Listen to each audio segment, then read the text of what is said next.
aku, Engkau penopangku. Di saat ku gentar, Kau Tuhan penolongku.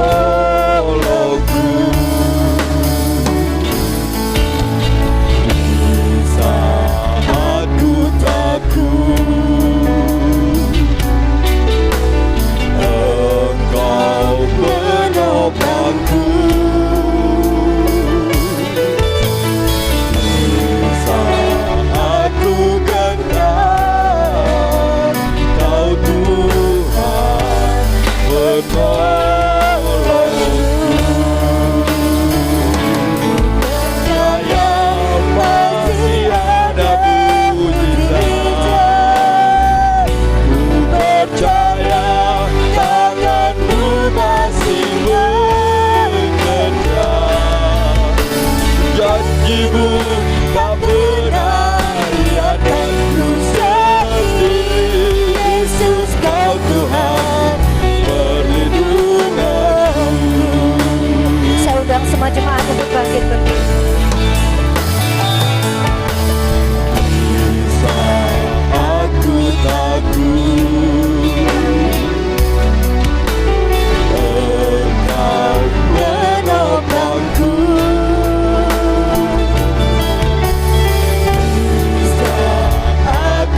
Yesus kau Tuhan. Engkaulah perlindungan kami ya Bapa. Percaya masih ada mujizat. Ku percaya tanganmu masih bekerja. Janjimu tak pernah biarkan sedih. Yesus kau Tuhan, perlindunganku. Yesus kau Tuhan, perlindunganku.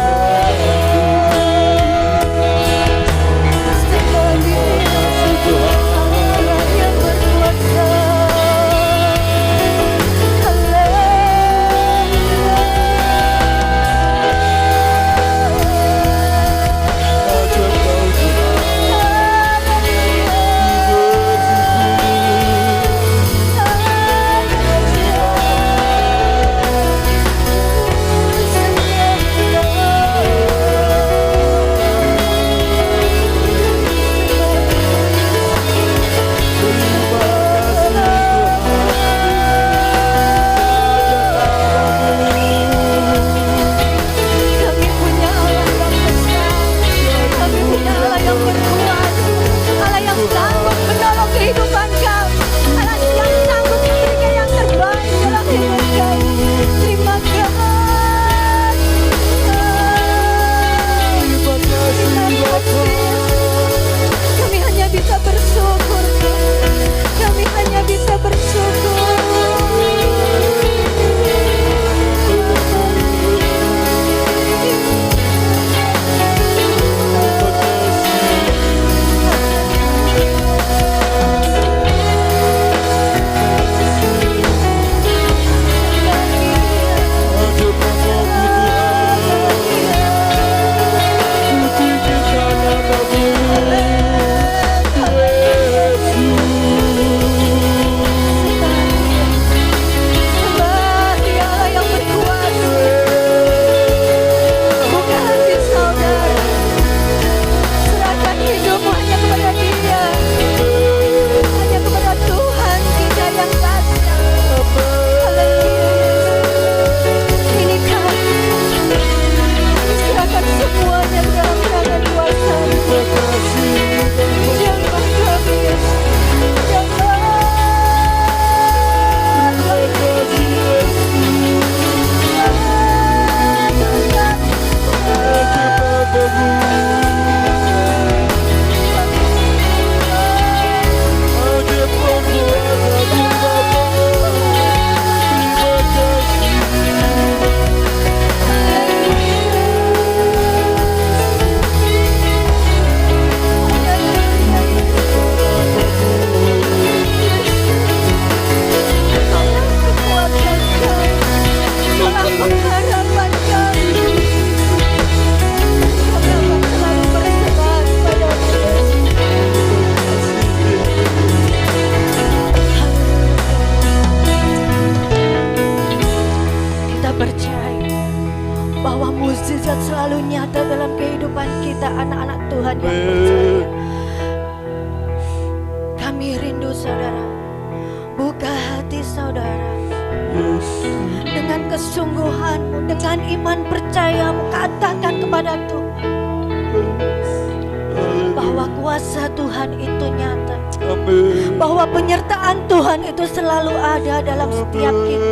kau Tuhan,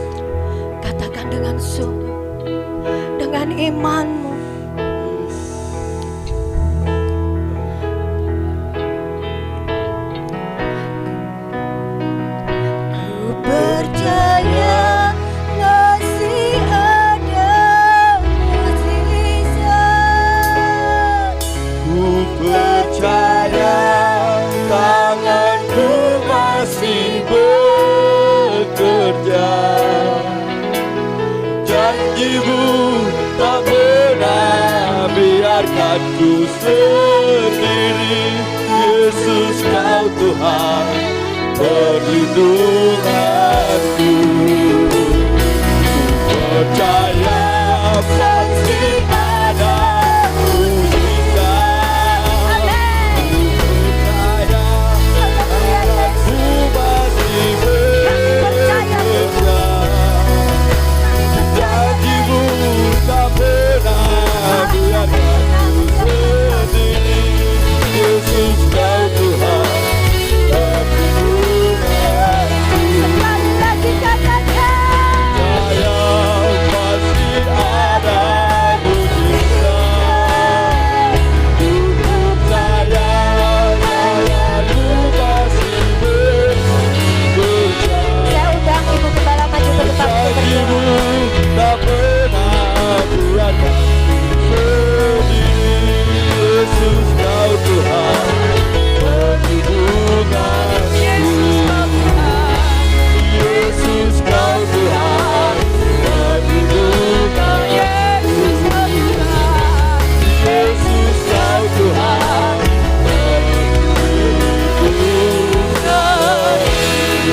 Amin, berikan kemuliaan bagi Tuhan.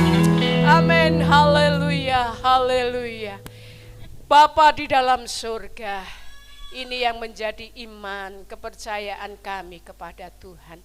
Bahwa kuasa Tuhan itu selalu nyata di dalam kehidupan kami. Dahulu, sekarang, bahkan selama-lamanya.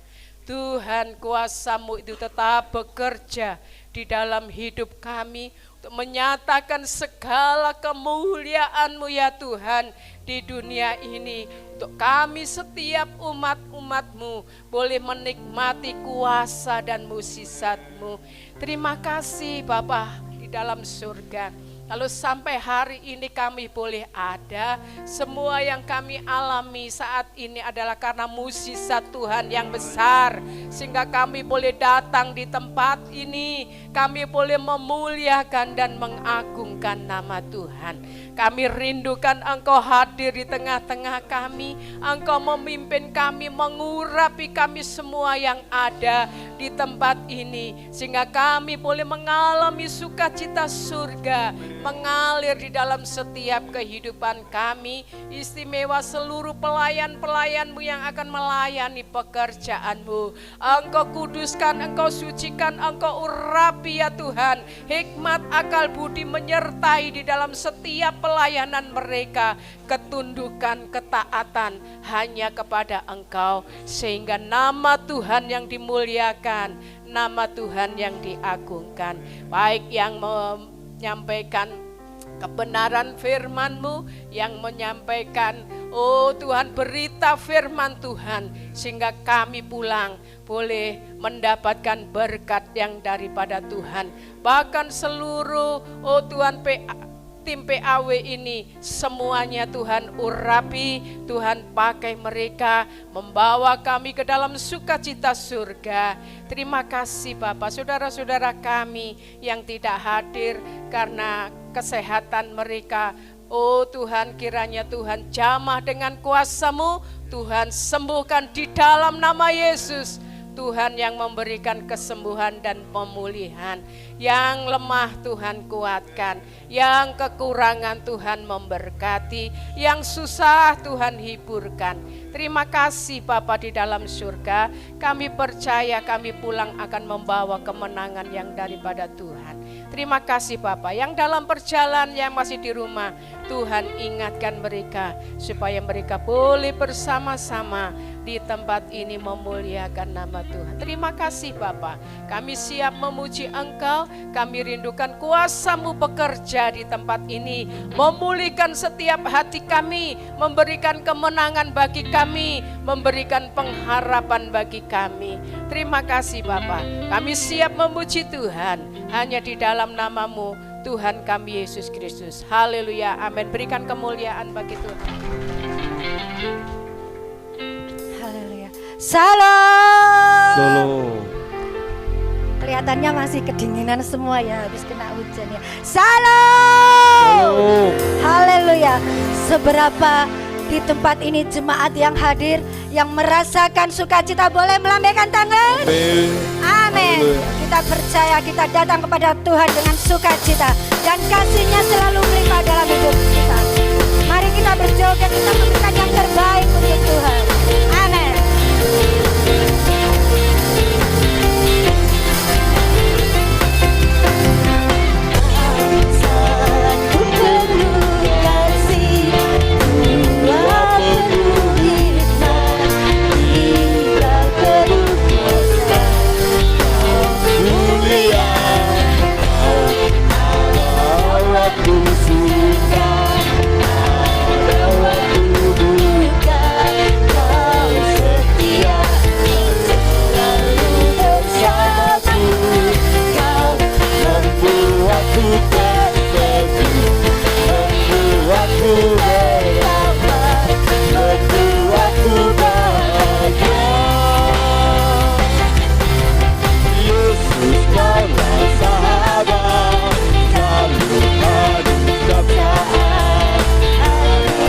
ada sukacita. Amin. Tapi kok gak ono sing senyum toh? Kita sukacita harus penuh dengan senyuman ya.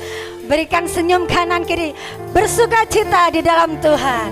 Amin. Kanan kirimu berikan tos, sukacita dalam Tuhan. Haleluya.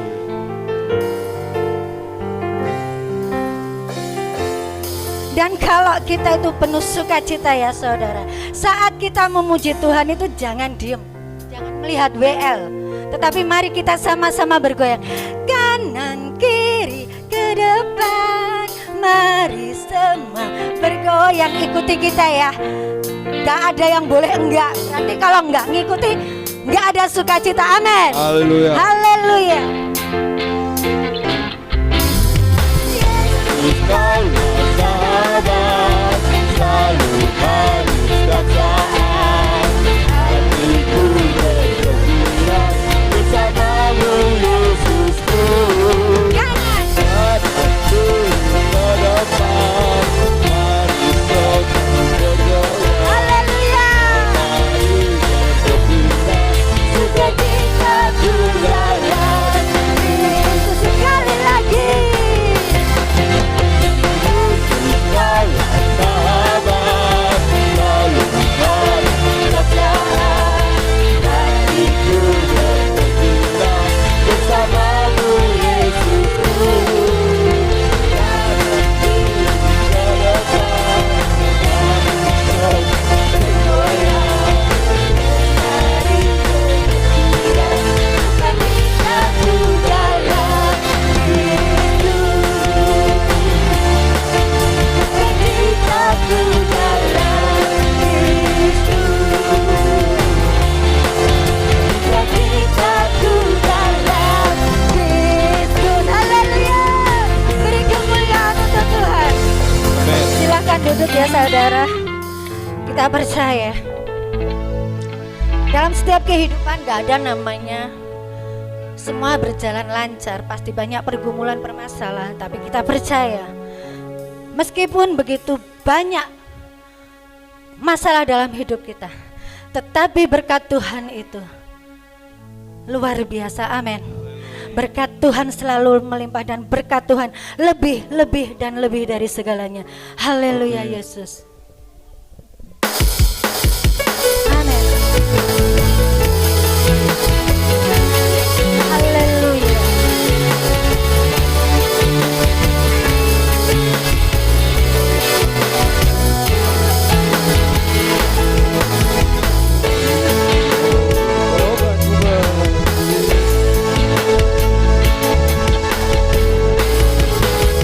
Bila kau pangkas melanda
Kiranya kita menyiapkan hati,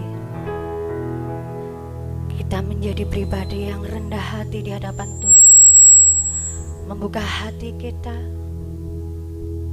untuk firman itu boleh bertumbuh. Jangan mengeraskan hati saudara, tapi kita mau belajar merendahkan diri di hadapan Tuhan, mau menerima lawatan, jamahan, pimpinan Tuhan dalam hidup kita, supaya kehidupan kita boleh dibaharui semakin hari semakin baik, semakin hari boleh semakin berkenan di hadapan Tuhan. Kami mau terus bersama Engkau Tuhan, kami gak mau jauh dari Engkau Yesus. Terima kasih Tuhan.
luar biasa. Dan jangan pernah ragukan kasih setia Tuhan dalam kehidupan kita. Menghadapi persoalan permasalahan apapun dengan iman percaya bahwa Tuhan akan terus menopang kita. Tuhan akan terus memberikan kita jalan keluar yang terbaik. Karena firman Tuhan itu ya dan amin di dalam kehidupan kita. Jangan pernah ragu saudara, jangan pernah bimbang, tetapi yakinlah dengan imanmu bahwa Tuhanlah jawaban dari setiap persoalanmu. Haleluya Yesus, katakan dengan kesungguhan hatimu. Panggil nama Yesus, panggil nama Yesus dengan ketulusan.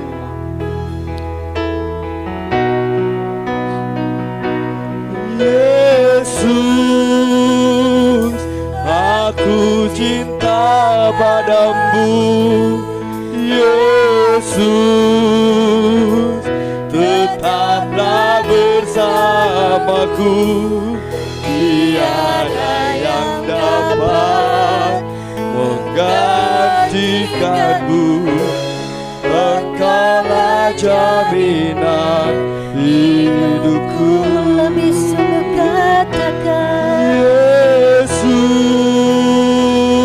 aku cinta padamu. Yesus, tetaplah bersamaku. Kami tidak akan pernah mampu tanpa Engkau.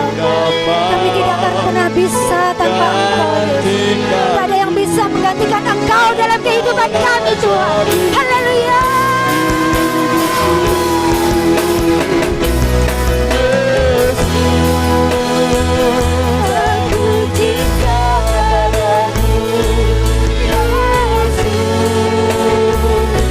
Waktu yang tepat saya serahkan pada hambanya yang mau menyatakan firman.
Sungguh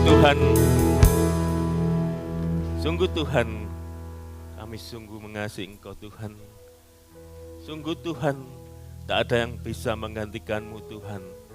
Sungguh Tuhan, Engkaulah jaminan hidup kami Tuhan. Terima kasih Tuhan, kami mengucap syukur Tuhan. Jika pagi hari ini kami Tuhan bisa bersama-sama mencari wajah-Mu, memuji menyembah Engkau Tuhan. Dan kami percaya Tuhan, Engkau bertahta di atas pujian penyembahan kami Tuhan. Dan jika sebentar kami akan duduk diam mendengarkan firman-Mu, biarlah Engkau dapati kami adalah anak-anak-Mu yang mau dengar-dengaran, yang mau membuka hati kami sehingga kami mengerti isi hati-Mu, betapa Engkau mengasihi kami. Terima kasih Tuhan, dalam nama-Mu, dalam nama-Mu, dalam nama-Mu Tuhan kami Yesus Kristus kami sambut firman-Mu, haleluya, amin. Silakan duduk Bapak Ibu Saudari, shalom, puji nama Tuhan. Puji nama Tuhan, saya pertama-tama mengucapkan terima kasih kepada Tuhan Yesus karena tanpa kemurahan Tuhan Yesus saya tidak akan pernah bisa berdiri di tempat ini pada pagi hari ini. Saya mengucapkan terima kasih kepada Pak Adi sebagai Bapak Ibu yang kembali menyediakan waktu untuk saya untuk membagikan berkat firman Tuhan. Saya juga mengucapkan terima kasih kepada semua tim pelayan baik di belakang, multimedia, soundman maupun aser juga termasuk teman-teman PAW yang tadi begitu luar biasa membawa, memimpin kita memuji menyembah Tuhan. Bapak Ibu Saudara-saudari bersukacita? Amin. Puji nama Tuhan. Seperti biasa, saya mau memperkenalkan diri dulu. Ini yang kedua kali saya berdiri di tempat ini. Terima kasih Pak Adi. Saya Johannes, saya dari Blitar. Saya salah satu pelayan di Betani Yestoya Blitar. Saya datang bersama istri saya Merlin, satu-satunya istri saya. Amin Bapak Ibu Saudari. Izinkan saya sebelum memulai khotbah saya untuk mengajak Bapak Ibu Saudari noleh ke kanan kirinya masing-masing. Toleh, perhatikan baik-baik. Sudah fokus semua ini? Sudah fokus? Toleh, perhatikan baik-baik kanan kirinya. Dilihat baik-baik, ada yang semaput enggak? Duh, serius ini. Ada yang semaput enggak? Enggak ada ya? Semaput fisik pasti enggak ya? Karena sudah duduk di tempat ini. Yang paling bahaya itu ternyata semaput rohani. Apa itu semaput rohani? Semaput itu pingsan. Pingsan itu enggak sadar, enggak ingat, kalau ternyata kita ini anak-anak Tuhan sudah jalan jauh meleset dari apa yang diinginkan Tuhan. Kita anak-anak Tuhan semaput rohani, kita enggak sadar, kita enggak ingat, kita pingsan, sehingga kita enggak sadar kita sudah mendukakan hati Tuhan. Dan salah satu ciri anak Tuhan, saya bilang salah satu ya, salah satu ciri anak Tuhan yang termasuk maput rohani, anak-anak Tuhan yang mendukakan hati Tuhan. Anak-anak Tuhan yang jahat sama Tuhan. Dan saya berdoa kita semua adalah anak-anak Tuhan di tempat ini yang tidak termasuk golongan anak-anak Tuhan yang sering mendukakan hati Tuhan, yang jahat sama Tuhan. Sehingga kita bukanlah anak-anak Tuhan yang pingsan rohani. Bapak Ibu Saudara-saudari, kita mendukakan hati Tuhan itu bisa tanpa kita sadari. Kita sadari, kita anak-anak Tuhan pasti mengerti firman Tuhan. Tidak boleh, ini mendukakan hati Tuhan. Tapi mungkin juga kita tidak sadar. Dan kita pagi hari ini belajar pada sebuah kisah anak-anak Eli. 1 Samuel pasal 2, kita mulai di ayat 11. Perikop ini berjudul kejahatan anak-anak Eli. Pagi hari ini kita belajar bagaimana mereka sadar dan tidak sadar. Siapa anak-anak? Ada yang tahu siapa namanya? Hofni dan Pinehas. Tanpa sadar Hofni dan Pinehas. Dan juga dia sadar harusnya, sadar dan tanpa sadar mereka mendukakan hati Tuhan. Sadar dan tidak sadar, ayahnya Imam Eli ikut-ikutan mendukakan hati Tuhan. Pagi hari ini kita akan belajar pada apa yang mereka alami, apa yang mereka lakukan sehingga kita tidak terperosok dan tenggelam dalam sebuah kejahatan di mata Tuhan. Ada yang bernama Hofni dan Pinehas di tempat ini? Ada yang namanya Hofni di tempat ini? Enggak ada ya? Pinehas? Enggak ada? Atau mungkin punya rencana nanti kalau punya anak, punya cucu, dikasih nama Hofni dan Pinehas? Ada? Kenapa? Apa? Baik, kita akan mulai di ayat yang ke-11 ya. Sudah ketemu? 1 Samuel pasal 2 ayat 11. Kita akan pelajari satu persatu. Ada beberapa banyak ayat yang akan kita baca pada pagi hari ini. Kita akan kupas, kita akan pelajari bagaimana kita jangan seperti mereka. Lalu pulanglah Elkana ke Rama. Elkana ini ayahnya Nabi Samuel. Lalu pulanglah Elkana ke Rama, tetapi anak itu menjadi pelayan Tuhan di bawah pengawasan Imam Eli. Waktu itu Samuel dilahirkan oleh Hana dan mereka dititipkan di rumah Tuhan di bawah pengawasan Imam Eli. Ayat 12. Tetapi anak-anak lelaki Eli adalah orang durjana. 12. Adapun anak lelaki Eli adalah orang dursila. Di Alkitab saya mengatakan orang durjana, orang yang jahat. Mereka tidak mengindahkan Tuhan. Ayat 13. Maupun batas hak para imam terhadap umat. Setiap kali seseorang mempersembahkan kurban, sementara daging itu direbus, datanglah hamba imam itu, bujang imam itu, untuk membawa garpu bergigi 3 di tangannya. 14. Dan menusuk-nusuk ke dalam bejana, kualit, belangga atau periuk. Segala yang ditarik garpu itu ke atas diambil imam untuk dirinya sendiri. Demikianlah mereka memperlakukan semua orang Israel yang datang ke sana, ke Silo. Hal kejahatan yang pertama dari Hofni dan Pinehas yang akan kita pelajari adalah mereka tamak. Ngerti tamak? Tamak, teata, emama, matenika, tamak. Apa itu tamak? Serakah. Pada saat itu, para imam, termasuk Hofni dan Pinehas, masih mendapatkan bagian. Ketika umat mempersembahkan kurban, imam-imam ini mendapatkan bagian. Yang diberikan pada Tuhan adalah yang terbaik. Lemak-lemaknya, dalemannya, jeroannya maksudnya. Sisanya untuk para imam. Tapi apa? Mereka tidak cukup. Mereka ingin lebih. Diambil untuk mereka sendiri. Bapak, Ibu, Saudara-saudari, Hofni dan Pinehas serakah. Dan saya berdoa kita adalah anak-anak Tuhan yang tidak termasuk anak-anak Tuhan yang serakah, yang tamak. Karena tamak dan serakah mendatangkan hal-hal yang tidak baik.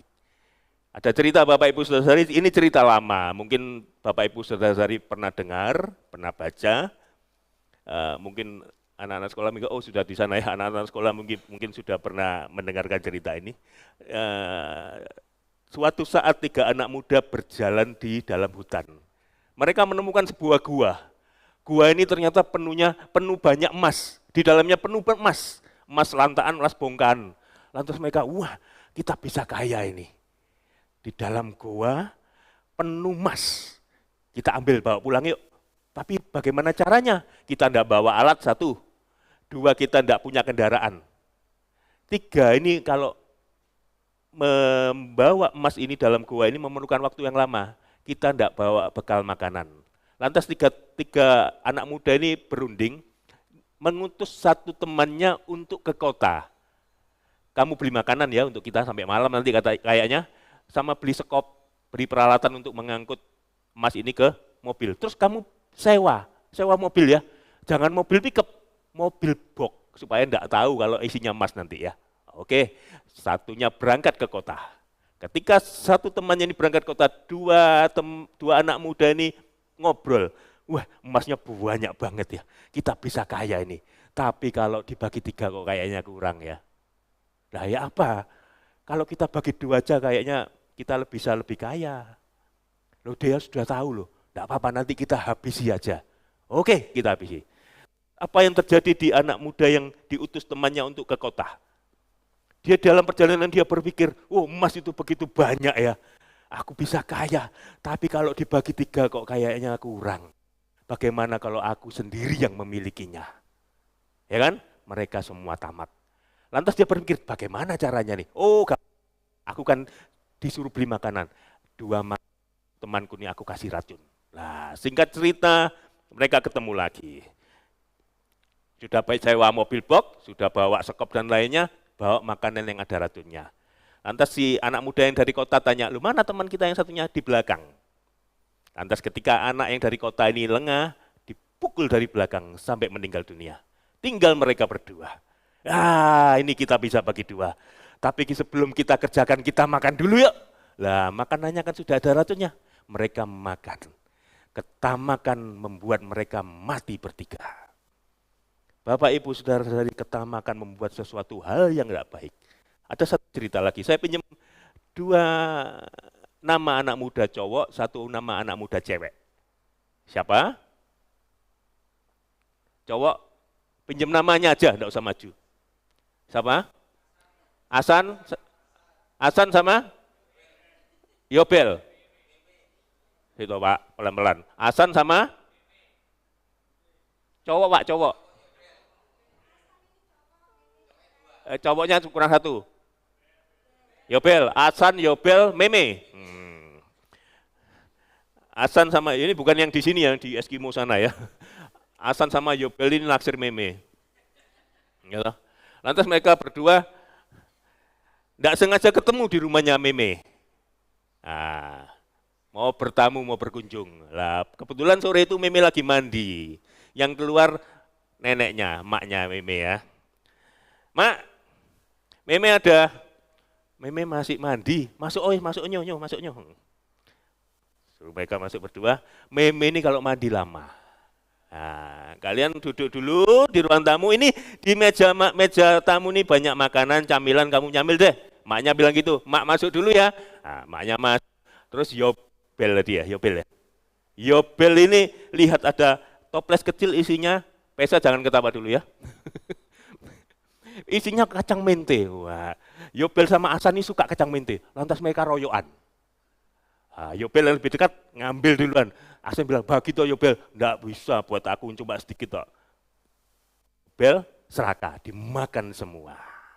Singkat cerita, setelah 20 menit, Meme akhirnya keluar dengan harum yang semerbak. Rambutnya berkibar-kibar seperti sinetron kena kipas angin itu kan. Nah, lantas duduk mereka, kok kebetulan kalian sama-sama ke sini? Oh iya, lantas Meme lihat toples yang terbuka dan isinya kosong. Loh, siapa yang makan mente ini tadi? Hasan bilang, ini loh Yobel. Yobel, aku minta bagiannya enggak boleh dimakan semua sama Yobel. Loh Bel, kenapa kamu makan? Loh Po, loh itu harusnya enggak boleh dimakan. Loh Po, emakku itu kan suka coklat toh. Suka makan coklat. Coklat yang silver queen itu loh, ya kan? Saya enggak sebut merek ya. Kan ada mentenya. Suka coklat tapi enggak suka mente. Nah, dimakan coklatnya, mentenya dilepeh. Dikumpulkan hampir satu toples, rencana mau dikasihkan dogi. Kenapa kamu makan, Bel? Keserakahan membuat hal yang tidak baik. Bapak, Ibu, Saudara-saudari, saya berdoa kita semua bukan bagian anak-anak Tuhan yang serakah seperti Hofni dan Pinehas. Karena serakah membuat hal yang tidak baik. Lanjut, sampai ayat berapa tadi? Masih banyak, semoga waktunya cukup. 15 sekarang Pak ya. Bahkan sebelum lemaknya dibakar, hamba imam datang lalu berkata kepada orang yang mempersembahkan kurban, berikanlah daging kepada imam untuk dipanggang, sebab ia tidak mau menerima daging yang direbus, hanya yang mentah saja. 16. Jika orang yang mempersembahkan kurban itu menjawabnya, biarlah lemaknya dibakar dulu, barulah kau ambil sesukamu. Maka bujang imam itu akan berkata kepada orang itu, sekarang juga harus kau berikan, kalau tidak akan kuambil dengan paksa. Ini berbicara tentang apa? Mereka menyalahgunakan wewenang, mereka memakai kekerasan. Ini berbicara tentang apa? Ciri-ciri anak Tuhan yang mendukakan hati Tuhan yang selanjutnya yang dilakukan mereka adalah menjadi orang-orang yang bencekno. Ngerti bencekno? Ini bahasa Yunani. Bencekno apa bencekno? Ngerti? Menjengkelkan. Kadang kita sadar dan tidak sadar menjadi orang-orang yang menjengkelkan. Hofni dan Pinehas bersama bujang-bujangnya menjadi orang yang bencekno, menjengkelkan, menggunakan wewenang, menggunakan kekerasan untuk memaksa orang. Ada berapa banyak kita menjadi orang-orang yang membencekno, menjengkelkan. Kita kadang tidak sadar menjadi orang-orang yang menjengkelkan. Kita mungkin menghakimi teman kita, oh Pak Adi itu kepahitan sama aku. Duh, enggak tahu. Aku sudah anggap saudara, tapi dia kepahitan sama aku. Enggak tahu. Padahal kita tanpa sadar kita menjadi orang yang bencekno. Saya menjadi orang yang bencekno. Saya sewenang-wenang, tidak menghargai orang. Dan saya berdoa kita semua ada anak-anak Tuhan yang tidak bencekno. Tidak menyalahgunakan wewenang seperti mereka. Istri-istri jangan jadi istri-istri yang bencekno. Amin. Suami-suami jangan menjadi suami-suami yang bencekno. Oh Pak, suamiku ini orang jenis ini. Jenis ini hanya bisa diusir dengan berdoa dan berpuasa. Loh itu kan ayat untuk mengusir setan. Iya suamiku kayak setan. Para mertua-mertua, jangan jadi mertua yang mencekno. Mantu-mantu, jangan jadi mantu yang jenis ini. Angel, mantu ki angel. Kalau orang umum itu, 2 kali 2 itu berapa? 4. 4 kali 4 itu berapa? Sempat, enggak sempat harus dibalas 16 kan? Tapi kalau mantuku, 4 kali 4 itu bisa 727, ada seperapatnya lagi. 727 seperempat. Angel. Amin Bapak Ibu Saudari. Jangan jadi orang yang bencekno ya, itu karena itu mendukakan hati Tuhan. Lanjut.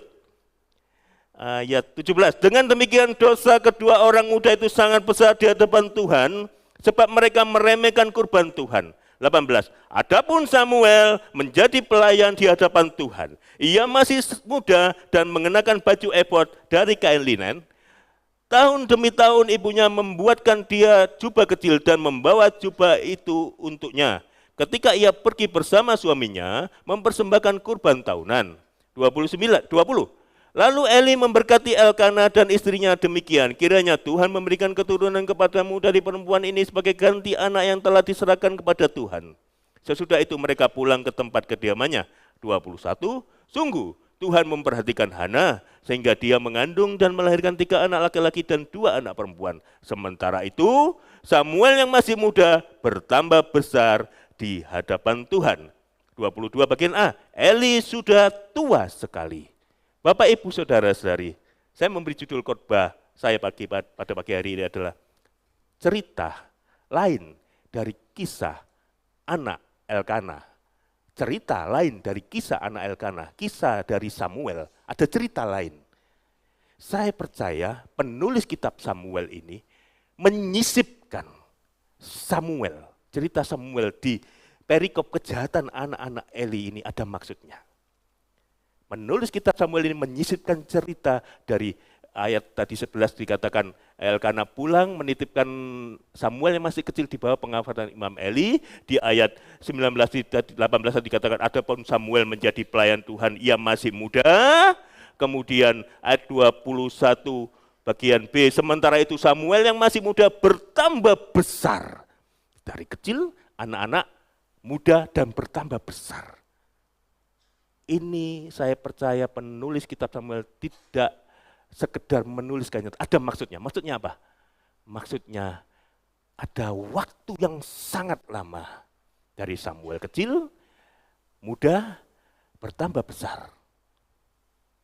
Ini berbicara tentang bagaimana Imam Eli pada saat itu mestinya tahu kejahatan yang dilakukan oleh Hofni dan Pinehas anak-anaknya. Harusnya Imam Eli sudah tahu karena sudah dilakukan dalam waktu yang sangat lama. Tetapi apa? Imam Eli melakukan pembiaran. Hal ketiga, ciri ketiga, anak-anak Tuhan yang mendukakan hati Tuhan adalah seperti Imam Eli yang membiarkan kesalahan yang dilakukan oleh anak-anaknya. Pembiaran. Imam Eli sebagai imam, sebagai ayah, harusnya dia tidak membiarkan, harusnya dia bisa berdampak. Bapak, Ibu, Saudari, saya berdoa kita semua adalah anak-anak Tuhan yang mempunyai dampak. Jadi garam dalam terang dunia. Ketika ada teman kita melakukan kesalahan, biarlah kita menjadi dampak, membawa dia kembali. Melakukan sesuatu hal yang menyatakan bahwa kita ini garam dan terang dunia, anak-anak terang. Imam Eli tidak berdampak pada saat itu. Dia melakukan pembiaran.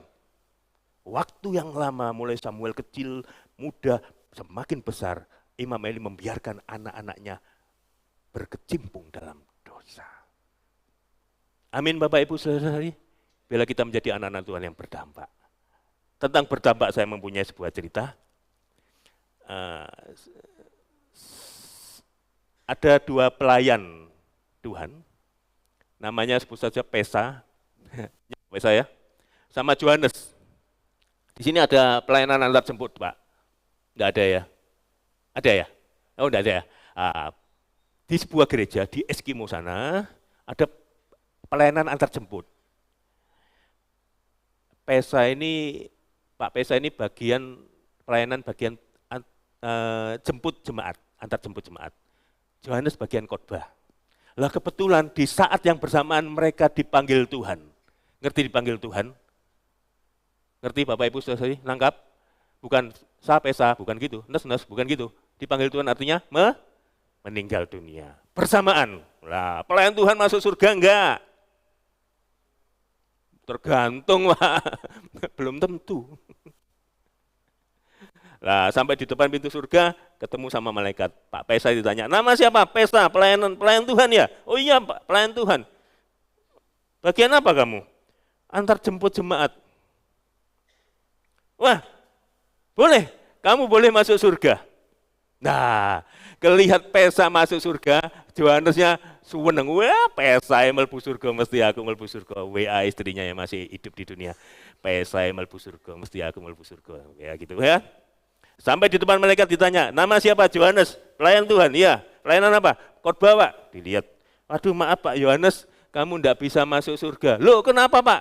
Kok bisa? Saya ini pengkhotbah loh. Loh Pesa tuh masuk surga. Iya Pesa masuk surga. Loh gini loh Pak.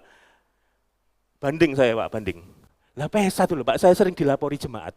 Kalau jemput jemaat, naik mobil, ugal-ugalan. Seliat-seliut, sering menabur lampu merah. Enggak karu-karuan kalau nyetir. Iya. Lah saya ini kan khotbah, harusnya saya masuk surga. Gini loh, malaikatnya bilang gini. Pesa ini berdampak sama jemaatmu. Loh kok bisa? Pada waktu Pesa lihat ugal-ugalan, robos lampu merah, jemaatnya berdoa semua yang di dalam mobil. Berdampak. Loh kalau saya Pak, kalau kamu khotbah, banyak yang ngantuk, banyak yang tidur. Kamu enggak berdampak. Bapak Ibu Saudara-saudari, jangan ada yang tidur kalau saya khotbah ya. Nanti saya enggak bisa masuk surga. Bapak Ibu Saudara, ini cuma cerita ya, jangan dipercaya, ini cuma cerita ya. Dan intinya, biarlah kita menjadi anak-anak Tuhan yang berdampak, jadi garam dan terang dunia. Jangan seperti Imam Eli yang membiarkan anaknya berdosa. Lanjut, ayat berapa tadi? 22. Eli sudah tua sekali, ia mendengar segala sesuatu yang dilakukan anak-anaknya terhadap semua orang Israel dan bahwa mereka tidur dengan perempuan-perempuan yang bertugas di pintu kemah pertemuan. Hal selanjutnya, yang mendukakan hati Tuhan, Hofni dan Pinehas melanggar kekudusan.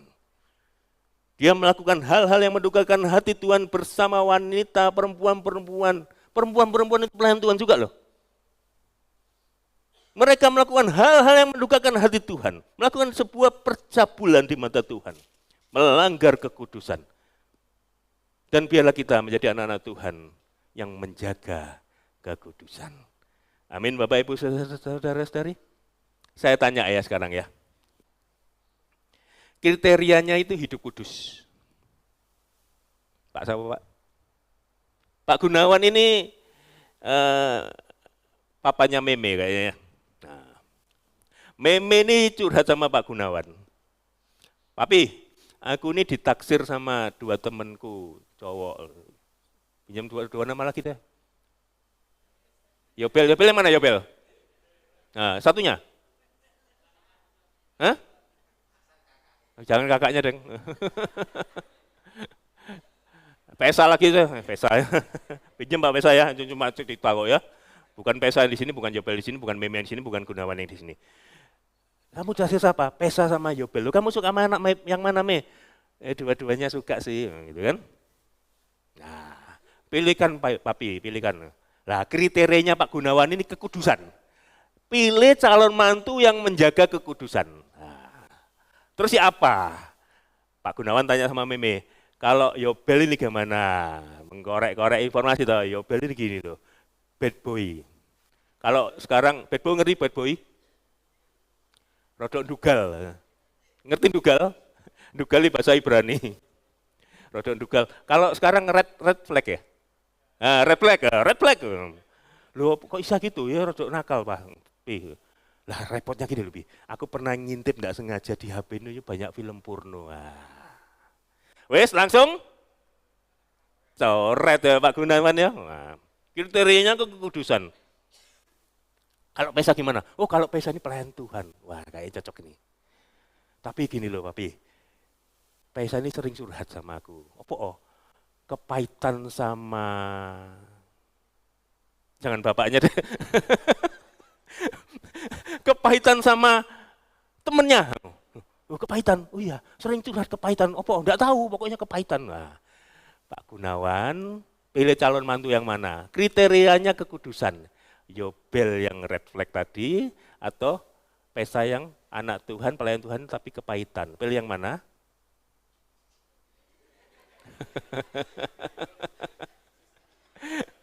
Kalau kriterianya kekudusan kayaknya merem-reman Yobel dicoret. Betul? Tapi hati-hati Bapak Ibu Saudara-saudari, kekudusan tidak hanya berbicara tentang hal cabul. Tapi demi nama Tuhan izinkan saya mengatakan anak-anak muda di tempat ini, jika di HP-nya ada film porno, Yobel, hapus ya. Hapus. Bapak-bapak, ketika di pikiranmu ada hal-hal yang cabul tentang perjinahan, segera singkirkan itu. Juga para ibu-ibu. Tetapi izinkan saya mengatakan, kekudusan bukan hanya berbicara tentang percabulan. Di Ibrani pasal 12, 14 sampai 16 dibaca saya di rumah. Di sana dikatakan, hendaklah engkau hidup kudus, karena ketika engkau tidak hidup kudus, intinya seperti itu, engkau tidak akan berjumpa dengan Tuhan. Jangan buanglah akar kepahitan, intinya gitu. Buanglah akar kepahitan, jangan cabul, yang tadi pasti Yobel tadi, dan jangan mempunyai nafsu yang rendah seperti Esau. Percabulan tidak hanya berbicara tentang, kekudusan bukan hanya berbicara tentang hal-hal yang cabul. Kudus itu mempunyai makna setingkat lebih tinggi. Bagaimana kita anak-anak Tuhan bisa setingkat lebih tinggi meninggalkan yang ditawarkan dunia, hal-hal yang kedagingan, dan hidup sesuai dengan karakter Tuhan. Itu makna kekudusan. Dan kepahitan itu bukan karakter Tuhan. Jadi calon mantunya belum masuk, Pak, kekudusan. Amin, Bapak Ibu Saudara-saudari. Biarlah kita menjadi anak-anak Tuhan yang menjaga kekudusan. Lanjut, sampai ayat berapa tadi? 23.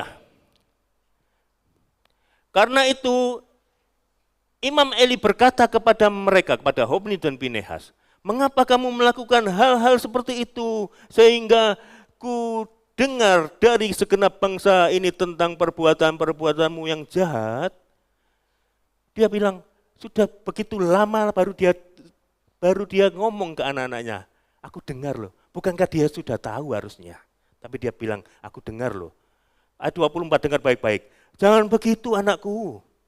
Bukan kabar baik yang ku dengar disebarluaskan umat Tuhan. Ketika dia mungkin, bahasa Indonesia, Inggrisnya ini apa ya? Sudah terlalu keri, maksudnya geli dengan omongan orang-orang tentang anaknya, dia baru menegur Hofni dan Pinehas, tapi tegurannya sangat lunak, tidak keras. Saya bisa membayangkan, saya bisa mengintonasikan seperti ini, jangan begitu anakku. Lunak kan?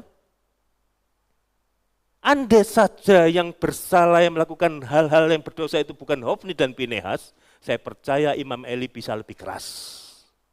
Dia 25 di sana kata, jika seseorang berdosa terhadap yang lain, Allah dapat menengahi. Jika seseorang berdosa terhadap Tuhan, siapa yang dapat menjadi penengah baginya? Tetapi mereka tidak mendengar perkataan ayah mereka sebab Tuhan berkehendak menewaskan mereka. 25 Imam Eli menggunakan kata, jika seseorang. Harusnya dia kan ngomong, jika kamu. Tapi dia lunak melihat anaknya yang melakukan kesalahan. Jika saja itu orang lain bukan anaknya, saya percaya dia lebih keras. Ini berbicara tentang apa? Ganda. Imam Eli melakukan hal yang melukakan hati Tuhan dengan menggunakan standar ganda. Kalau anaknya ditegur tapi tidak keras. Kalau orang lain pasti lebih keras. Ada berapa banyak kita anak-anak Tuhan yang ketika ada kesalahan yang diperbuat oleh pihak-pihak tertentu dan pihak-pihak itu adalah teman kita, wis gak apa-apa koncoku. Betul? Kalau yang melakukan itu tidak cocok sama kita, bukan teman kita, no viral no justice, diviralkan. Tapi kalau teman kita yang cocok sama kita, wis gak apa-apa wis. Bapak Ibu Saudara-saudari, ada berapa banyak yang pilih kasih? Ibu-ibu biasanya pilih kasih, betul? Pilih kasih enggak ibu-ibu ini? Ibu-ibu di tempat ini jangan pilih kasih ya, kasihan anak-anaknya. Saya jadi teringat tentang Esau dan Yakub. Masa kecil Esau itu, Alkitab saya mengatakan, siapa ibunya Yakub? Sama Esau? Ribka. Saya ini sering salah Ribka sama Rahel kalau nyebutkan. Nah, kalau Yakub itu sering salahnya Rahel sama Lea ya. Ribka, betul, ibu Yakub, Alkitab mengatakan lebih mencintai Yakub dibandingkan Esau. Saya bayangkan di masa kecil Esau merasakan sesuatu hal yang sangat menyakitkan. Waduh, mami ini kok sedikit-sedikit kok Yakub ya. Kok lebih cinta sama Yakub ya? Aku kapan? Ini berkelanjutan mempengaruhi mental Esau sampai dia dewasa. Ibu-ibu jangan pilih kasih ya. Bapak-bapak juga untuk anak-anaknya. Mertua-mertua. Ada berapa banyak yang wah nek mantu kiki api, wah nek kuwi was. Nek iki lho api, mantuku situ iki lho. Nek sing kae wah jenis ini. Mantu Pak mertua-mertua jangan pilih kasih. Amin Bapak Ibu Saudari, jangan melakukan hal standar ganda. Kalau yang mantu yang ini lakukan yang salah dibelani. Kalau yang mantu itu enggak cocok, wah jeblos-jeblos nih gitu kan. Standar ganda. Di gereja juga bisa terjadi standar ganda. Hati-hati Bapak Ibu Saudara-saudari, kita semua adalah gereja Tuhan. Biarlah kita tidak melakukan standar ganda. Ada cerita, ini cerita bukan kisah nyata, saya cuma mengilustrasikan. Seorang gembala melakukan peraturan yang begitu baik sih menurut saya. Pelayan-pelayan mimbar harus pakaian rapi, betul baik kan, betul loh. Harus pakaian rapi, harus sopan, harus rapi. Kalau mau melayani harus mandi dulu katanya gitu. Bagus ini. Terus kalau yang cowok ndak boleh gondrong, ndak boleh kunciran, ya toh? Lah salah satu musisi ini kunciran, anak-anak band ya kunciran biasa. Nah, kamu ndak boleh melayani. Kenapa Om? Kamu gondrong, cukur dulu baru boleh melayani. Nah, suatu saat Bapak Gembala ini mengundang pendeta terkenal dari Jakarta. Lah kebetulan pendetanya gondrong. Masuk ke gereja kunciran. Lah, penyemangat, mesti gak boleh munggah ini. Termasuk pelayan Tuhan yang tadi gondrong itu, wah ini pasti tidak boleh munggah. Tapi apa yang terjadi? Boleh naik, boleh khotbah. Lantas setelah ibadah, yang pemusik-musisi tadi protes, Om itu kok boleh, saya kok enggak boleh. Lah dia terkenal loh. Ini yang maksudnya standar ganda. Yang terkenal boleh, yang tidak terkenal enggak boleh. Ini standar ganda. Amin Bapak Ibu Saudara-saudari. Jangan standar ganda ya. Lanjut. Kita loncat ke ayat 27. Seorang abdi Allah datang kepada Eli dan berkata kepadanya, beginilah firman Tuhan, bukankah dengan nyata aku menyatakan diri nenek moyangmu ketika mereka masih menjadi milik keluarga Firaun dan di Mesir. 28. Aku telah memilihnya dari semua suku Israel menjadi imam bagiku untuk mempersembahkan kurban di atas mezbahku, membakar dupa dan memakai baju efod di hadapanku. Aku telah memberikan kepada kaummu segala kurban yang dibakar dengan api, persembahan orang Israel. 29, dengar baik-baik. Mengapa engkau memandang rendah kurban sembelihan dan kurban sajianku yang telah kuperintahkan di kediamanku? Mengapakah engkau menghormati anak-anakmu lebih daripadaku? Mengapakah kamu Eli menghormati anak-anakmu lebih daripadaku? Ini berbicara tentang apa?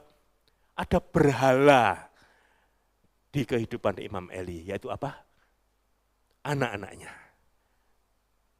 Berhala itu yang menyebabkan kita lebih menghargai, lebih menghormati dibanding kita menghormati Tuhan. Dan itu dialami oleh Imam Eli. Dia lebih takut sama anaknya, lebih menghormati anaknya dibanding Tuhan. Ada berhala dalam hidup Imam Eli. Saya berdoa kita semua adalah anak Tuhan yang tidak menyembah berhala selain Tuhan. Oh aman Pak. Kita anak-anak Tuhan, tiap minggu ke gereja. Kita tidak nyembah berhala. Nanti dulu. Berhala di sini tidak hanya melulu sesuatu hal yang kita sembah dan sebagainya. Benda-benda yang kita sembah dan sebagainya. Saya tadi di jalan sama istri saya mendengarkan khotbah di tempat ini melalui YouTube. Khotbah yang mungkin minggu lalu ya, Pastor Pesa ya, yang khotbah, betul? Bagaimana Pastor Pesa tadi saya terberkati, Pastor Pesa bilang, ketika engkau melayani Tuhan, fokus sama Tuhan Yesus. Jangan fokus pada dirimu. Ketika engkau fokus pada dirimu, engkau melayani dirimu, bukan melayani Tuhan. Dan itu yang saya juga menambahkan apa yang dikatakan oleh Pastor Pesa. Ketika engkau melayani Tuhan, fokusmu dirimu, bukan fokus pada Tuhan. Engkau menyembah berhala.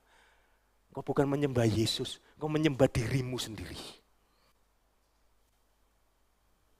Oh, harusnya aku yang jadi WL. Suaraku lebih enak. Harusnya aku yang di sana dan bukan dia yang jadi WL. Suaraku jauh lebih enak dan aku lebih cantik. Engkau menyembah dirimu sendiri itu. Engkau mengaku pergi ke gereja melayani Tuhan, tetapi tunggu dulu, engkau bukan menyembah Tuhan, engkau menyembah berhala. Itu apa? Dirimu sendiri. Pekerjaanmu bisa menjadi berhala. Istrimu bisa menjadi berhala. Hobi mancingmu bisa menjadi berhala ketika pada saat engkau harus beribadah, engkau mau lebih memilih untuk mancing. Apapun hobimu itu bisa menjadi berhala. Anak-anakmu bisa menjadi berhala seperti kasus Imam Eli tadi. Dan saya berdoa, tidak ada berhala-berhala di kehidupan kita yang menyebabkan kita tidak lebih menghormati Tuhan. Amin Bapak Ibu Saudara-saudari. Yang terakhir, kita akan selesai sebentar lagi. Ayat 29 Mas Ian. Mengapa engkau menghormati anak-anakmu lebih daripadaku dan kamu, ini dia. Dan kamu sekalian menggemukkan diri dengan bagian terbaik dari setiap persembahan umatku Israel. Ini ngomong sama Imam Eli loh. Bukan ngomong sama Hofni dan Pinehas.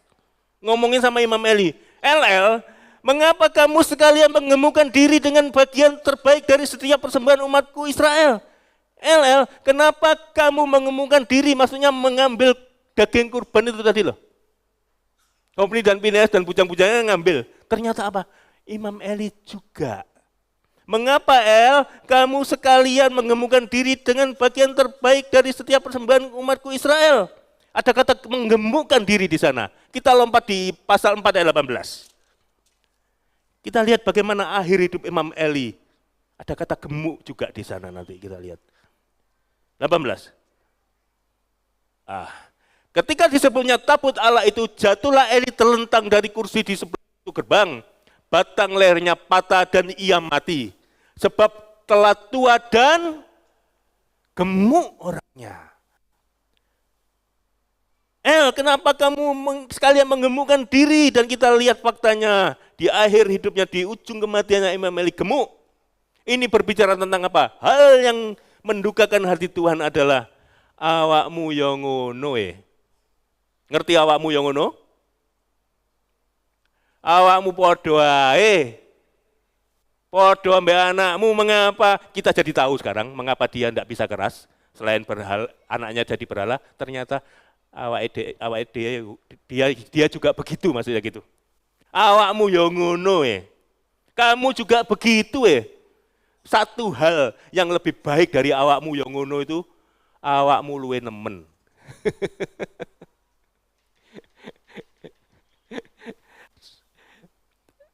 Awakmu yang ngono itu hanya satu tingkat lebih baik daripada awakmu luwe nemen.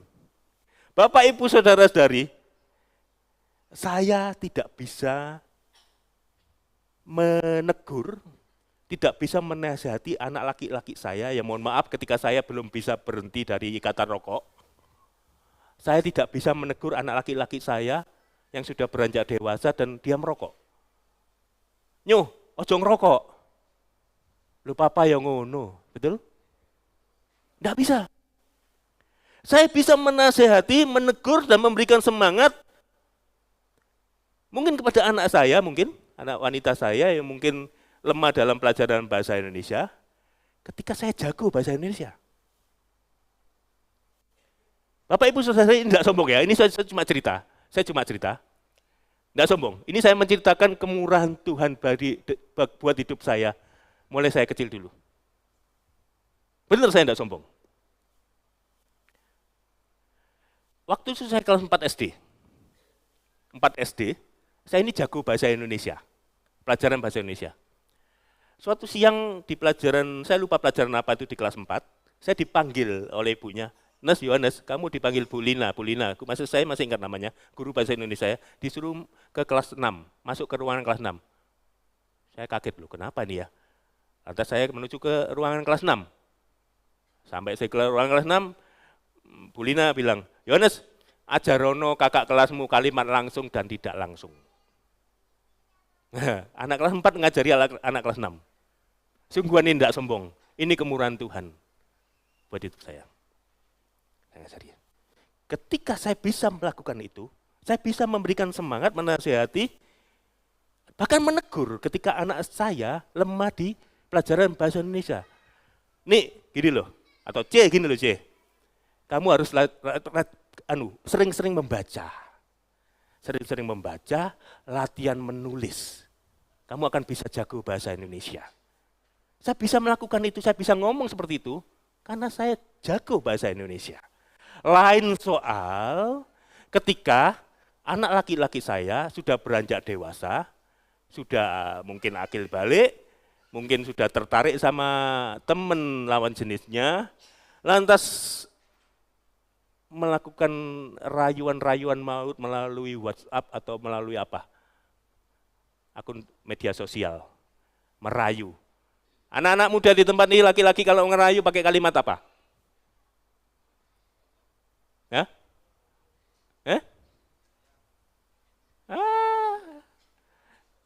Terus? Apa lagi? Mau sampai ngono, Pak? Saya ajari waktu saya ngerayu istri saya ya. Kamu adalah satu-satunya wanita yang bisa membuat saya jatuh cinta 60 kali dalam 1 menit. Wah, tiap detik jatuh cinta. Itu, pret, Bu ya. Ketika anak laki-laki saya itu merayu dengan rayuan yang sama, WA teman ceweknya, kamu adalah teman cewekku, satu-satunya teman cewekku yang sanggup membuat aku jatuh cinta 60 kali dalam 1 menit, saya tidak bisa negur anak laki-laki saya itu. Nyocok gitu, jangan memainkan perasaan cewek, kasihan. Nanti suatu saat kalau ketika kamu sudah tidak cinta lagi bisa sakit hati dia, kasihan, jangan seperti itu. Saya tidak bisa negur seperti itu. Kalau saya negur, nyok jangan begitu, istri saya bilang, awakmu ya ngono lho Nise. Tidak bisa. Seperti Imam Eli tidak bisa menegur, menasihati anaknya karena dia juga begitu. Amin Bapak Ibu Saudara-saudari. Kita sudah selesai. Saya undang tim pelayan musisi dan vokalis untuk maju ke depan untuk mempersiapkan diri. Bapak Ibu Saudara-saudari, pagi hari ini kita sudah belajar banyak hal. Bagaimana supaya kita tidak mendukakan hati Tuhan. Bagaimana kita mengindahkan hati Tuhan. Bagaimana kita tidak menjadi anak-anak Tuhan yang semaput rohani. Bukan menjadi anak-anak Tuhan yang jahat. Seperti Hofni dan Pinehas dan termasuk Imam Eli. Saya percaya kita mendapatkan sesuatu pada pagi hari ini. Dan biarlah kita datang pada Tuhan. Tuhan Yesus, kami mengucap syukur Tuhan. Pagi hari ini Tuhan, kami mau Tuhan menjadi anak-anak-Mu yang manis, menjadi anak-anak-Mu yang tidak mau mendukakan hati-Mu. Ampuni kami Tuhan, ampuni kami Tuhan, ampuni kami Tuhan, ketika selama ini kami sadar ataupun tidak sadar sudah mendukakan hati-Mu. Tetapi pagi hari ini Tuhan, kami mau belajar dari kehidupan Hofni dan Pinehas dan Imam Eli bagaimana mereka mendukakan hati-Mu dan kami tidak mau tenggelam seperti mereka. Terima kasih Tuhan, hamba-Mu berhenti berkata-kata, tetapi kami percaya Roh Kudus menolong kami semua. Terima kasih Tuhan dan biarlah kami selalu memuji nama-Mu. Terima kasih Tuhan dalam nama Tuhan Yesus. Haleluya. Amin. Kanan kiri ke depan. Ibu Welnya mana tadi? Kanan kiri ke depan. Bagi berdiri yuk. Kita memuji Tuhan.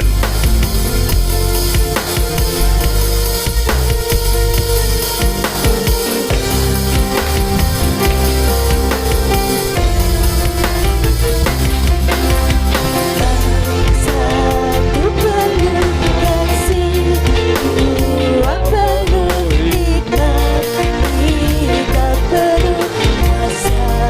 Kau mulia, kau ada waktu surga, ada waktu duka.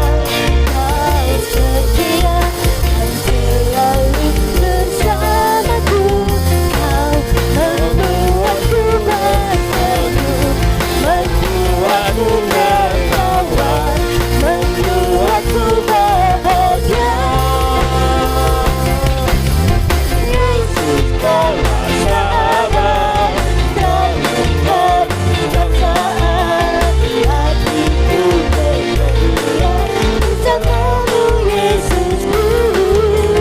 Kanan kiri ke depan, Mari bergoyang, mari bergembira, sukacitaku dalam Kristus.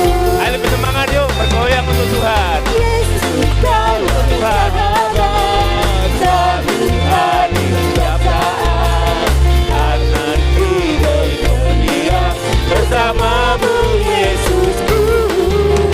Kanan kiri ke depan, mari semua bergoyang, bergembira.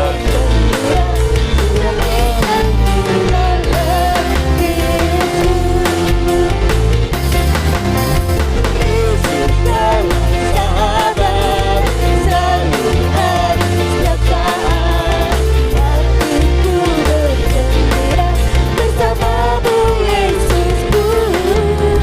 Kanan kiri ke depan, mari semua bergoyang, mari bergembira, sukacitaku dalam Kristus. Sukacitaku dalam Kristus. Sukacitaku dalam Kristus. Haleluya. Beri kemuliaan untuk Tuhan kita. Terima kasih Bapa. Kami bersyukur, kami berterima kasih pagi hari ini. Kami boleh mendengarkan firman-Mu yang mengingatkan kami Tuhan, untuk kami tidak mendukakan hati Tuhan, tetapi kami terus belajar dan belajar lebih baik lagi untuk kami boleh menyenangkan hati-Mu ya Bapa. Ajari setiap kami anak-anak-Mu dengan hikmat-Mu ya Bapa, supaya terlebih di dalam kehidupan keluarga kami bisa sebagai orang tua, kami boleh berdampak bagi anak-anak kami, bisa membawa anak-anak kami untuk semakin mengasihi Tuhan, untuk semakin melekat pada Tuhan, supaya kami tidak menjadi batu sandungan bagi anak-anak kami ya Bapa. Berkati hamba-Mu yang sudah menyampaikan kebenaran firman-Mu ya Bapa. Rumah tangganya, anak-anaknya, pekerjaannya, kami percaya Engkau akan pakai beliau lebih luar biasa lagi untuk terus bisa menjadi berkat bagi kami semua yang mendengarkan firman-Mu ya Bapa. Terima kasih Tuhan Yesus untuk firman-Mu pagi hari ini, dan kami bersyukur untuk kesempatan yang masih Tuhan berikan, dan biarlah firman-Mu itu mengingatkan kami dan selalu bertumbuh subur di hati kami untuk kami bisa menjadi pelaku firman-Mu ya Bapa. Terima kasih Tuhan Yesus. Sebentar kami akan memberikan korban persembahan untuk Tuhan. Seberapa yang bisa kami berikan, ini tulus dari hati kami, dan kami rindu memberikan yang terbaik untuk Tuhan dan boleh berkenan di hadapan-Mu ya Bapa. Terima kasih Tuhan Yesus. Haleluya. Amin. Kita akan memberikan persembahan untuk Tuhan. Kita angkat satu pujian.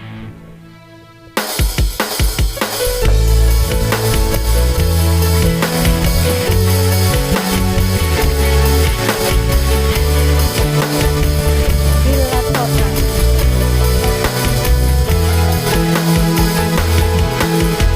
bila topan kan melanda hidupku, bila topan kan lebih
Puji Tuhan.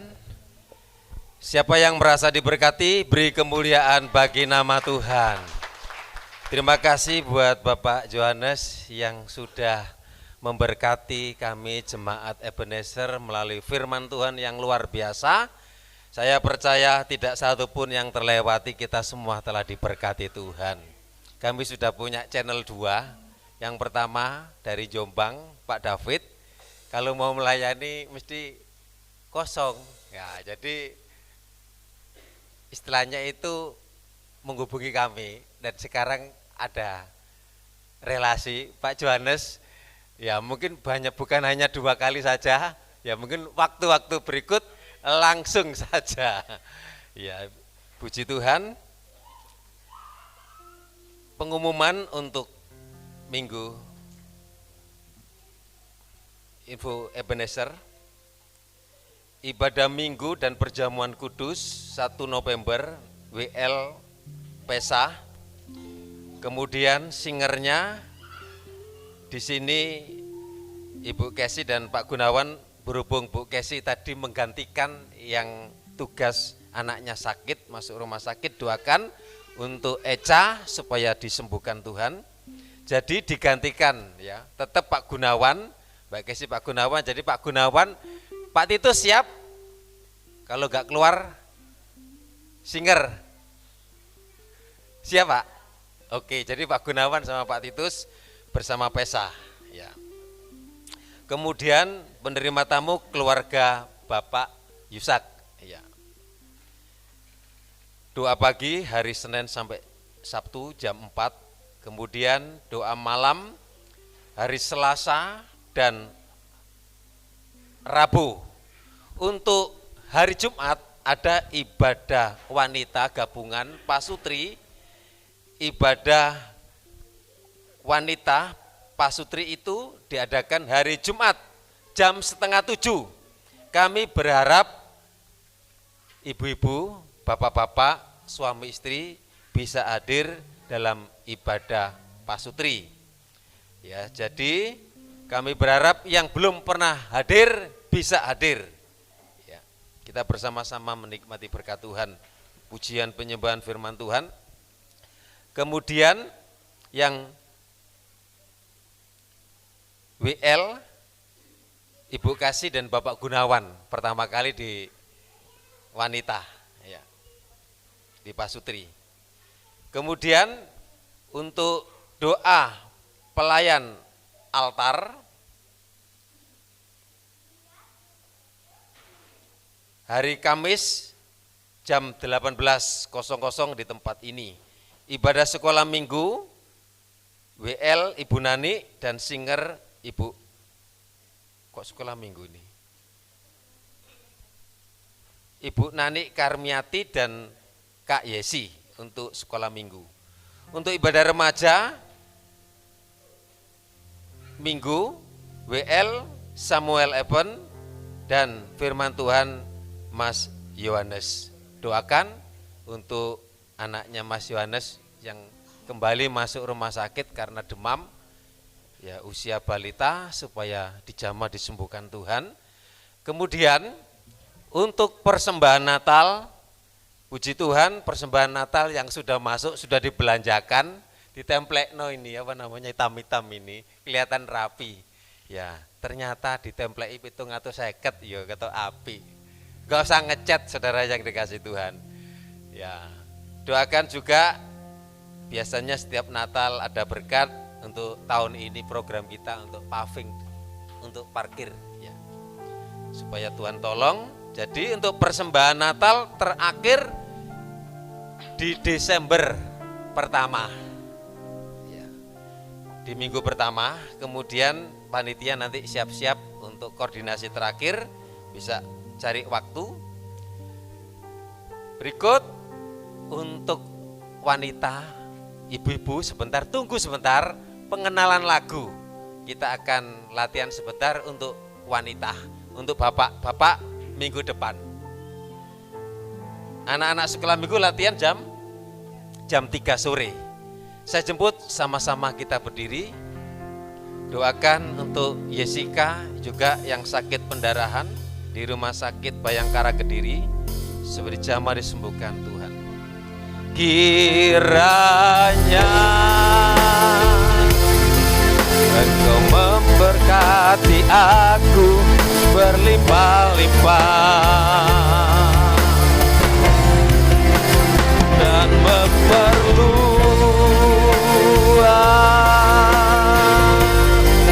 daerahku,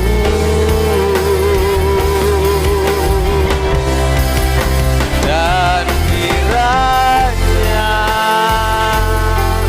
tanganmu menyertai aku dan melindungi aku daripada malapetaka, sehingga kesakitan tidak menimpa. Kiranya Engkau memberkati kami umat-Mu, kiranya Engkau memberkati aku berlimpah-limpah dan memperluas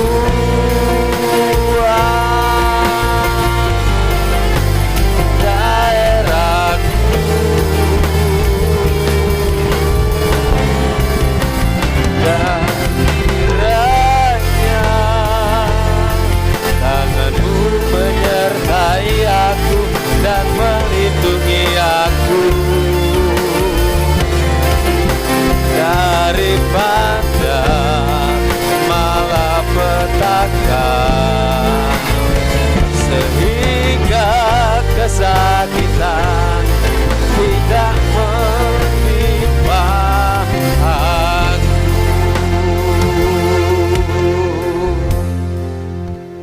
Kiranya berkat dan anugerah Tuhan senantiasa melimpah menyertai kami umat-Mu, jemaat Ebenezer di tempat ini. Kami bersyukur kami ada di rumah Tuhan. Kami boleh beribadah, memuji, menyembah Tuhan. Kami boleh menerima firman Tuhan yang menegur, yang mengingatkan, yang memberi motivasi, yang memberi gairah untuk kami lebih sungguh, lebih berkenan di hadapan Tuhan, supaya kami berdampak, supaya kami berlayak, supaya kami berkenan di hadapan Tuhan. Hamba-Mu boleh berhenti berbicara, tapi Roh Kudus terus akan berbicara dalam hidup kami, dalam hati kami, supaya kami boleh menjadi pelaku-pelaku firman. Berkati hamba-Mu Bapak Johannes bersama dengan Ibu, beri sehat, beri kekuatan, berkati pelayanan di mana Tuhan percayakan, berkati usaha pekerjaannya, berkati anak-anaknya, dan kami percaya Engkau sudah menjamin kehidupannya.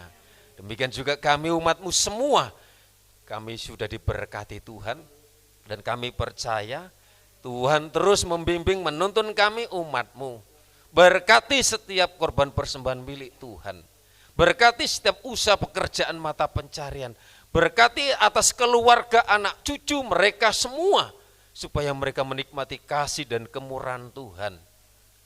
Kami berdoa Tuhan, bagi yang sakit, adik Eca yang demam, dalam nama Yesus oleh kuasa bilur-Mu dijamah, disembuhkan oleh Tuhan. Papa mamanya yang jaga diberi sehat kuat. Demikian juga Jessica yang ada di Bayangkara Kediri, Tuhan tolong jamah kuasa-Mu oleh kuasa bilur-Mu, dalam nama Yesus disembuhkan, disehatkan, supaya kembali bekerja, beraktivitas, dan bisa beribadah kepada Tuhan. Kami juga berdoa untuk Epen yang habis jatuh karena kecelakaan. Kami tidak tahu apa yang dialami sakitnya.